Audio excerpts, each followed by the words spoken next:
Nisëm nga gjitha raportet zyrtare, gjendja ndërmarrjes Trepça është jo e mirë, apo shumë e rënduar në kuptimin edhe juridik edhe në kuptimin ekonomik. Kuptimi juridik sepse atje nuk ka,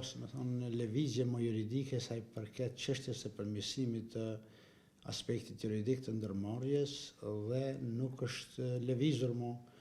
asgjë nga aspekti shtetëror që të nxirren aktet normative nga ligji i Trepçës, gjithsesi hapa tjerë që udhëzime administrative që rregullojnë dhe përmirësojnë mënyrën e punës dhe funksionimit të Trepçës. Atje nuk është bërë asnjë veprim që 20% e aksioneve të punëtorëve të legalizohen, të qartësohen dhe të vlerësohen, sepse me ligj Trepça është shoqëri aksionare dhe 20% janë pjesë e aksioneve të punëtorëve, e të cilët në asnjë rast nuk i gëzojnë ato. Aspekti tjetër është që në Trepçë nuk ka investime kapitale, nuk ka praktikisht asnjë investim kapital në përmirësimin e teknologjisë eksploatuese, e ku nuk ka teknologji adekuate të re, do thotë nuk ka as prodhim. Dhe dhënat tregojnë që prodhimi ka rasti asnjëherë tjetër në minimum. Rënja e prodhimit ka vështirësuar gjendjen ekonomike të ndërmarrjes, e në këtë rast ka vështirësuar tejmos edhe kushtet e punëtorëve,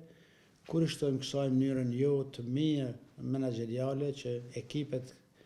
disa herë brenda 5 vite janë ndrruar edhe bordet edhe drejtorët ekzekutiv,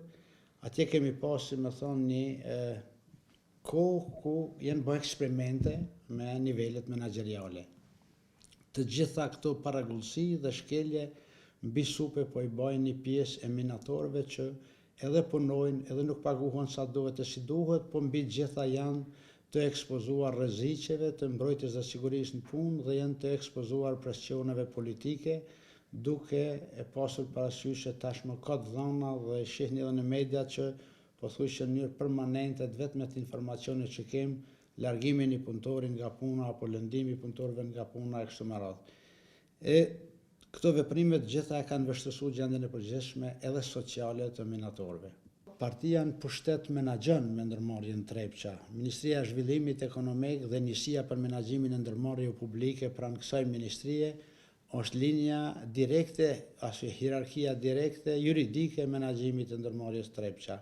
Në këtë rast ne kemi pasur vendosje kadrovike krejtësisht politike. E këto kuadra politike të papregaditura për industrinë minerare, të papregaditura për me menaxhu dhe me udhëheq, kanë vepruar politikisht dhe politikisht miniera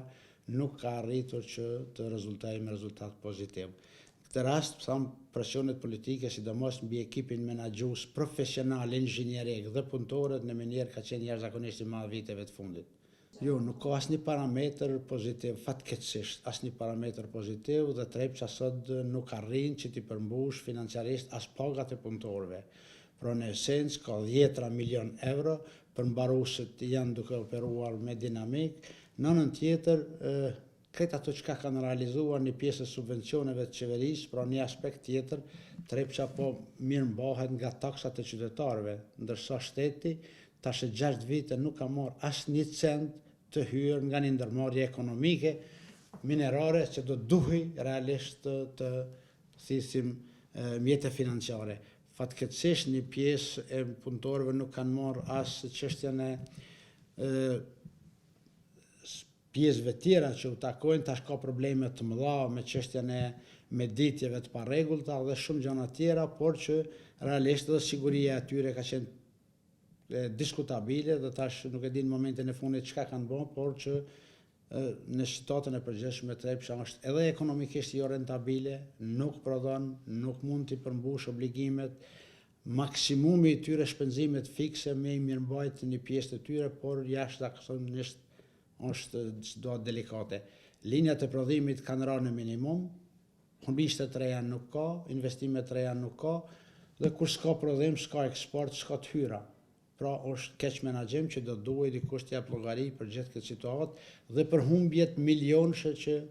shtetit po i krijohen me këtë ndërmarrje. Po ka pasur permanent vonesa pagash me muaj të tërë janë vonuar, ka pasur dhe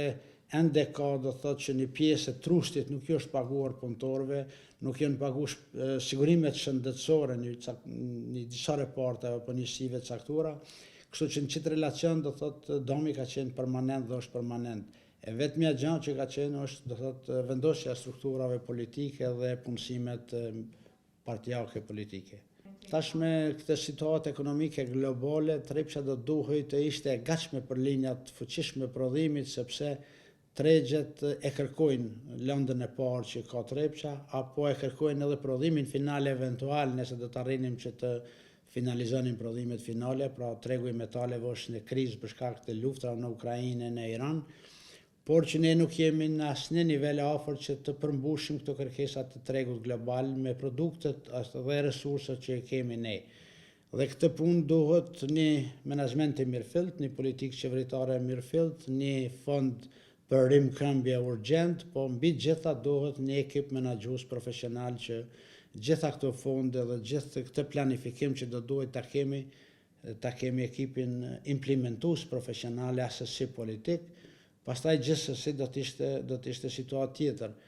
Ne po humbim shumë raste të tilla apo shansa të tilla për të rikthyer në tregjet globale të metaleve, pikërisht për shkak të mos menaxhimit mirë dhe mos respektimit adekuat ligjeve të cilat ne sot i kemi në industrinë e përgjithshme.